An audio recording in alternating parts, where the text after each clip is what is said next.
icebreaker, and we have to encounter ships that are in very unique situations and very tight spaces that get beset in the ice. And one of those ways is to back up to the ship, kind of free it up from the pressure point that surrounds the bow sometimes. It could be other places, but the bow obviously is a typical pivot point, if you will, or pressure point, I should say.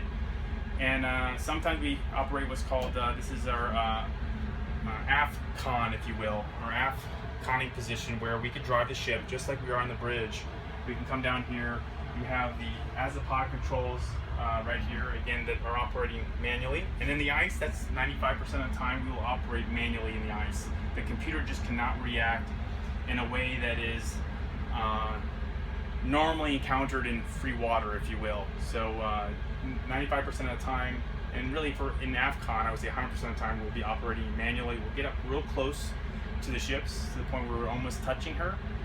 We'll wash out the ice in front of her, and then we'll go back up to the front of the bridge and proceed forward and hopefully set her free. So that's the best. That is the most fun I have, is breaking ice, and particularly escorting and breaking out Laker ships in the Great Lakes. Do you have a very memorable story, your most memorable ice-breaking mission?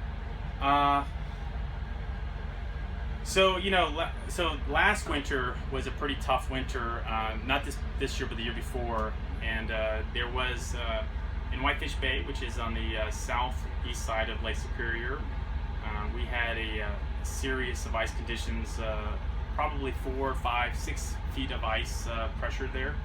At one point, you had maybe a dozen Laker ships that are waiting to get through. So that was a very exciting time to try to get those guys through and up and about in Lake Superior, if you will. So I have a number of them. I mean, it is definitely can be very stressful because you do get quite close and personal. The ice is unpredictable.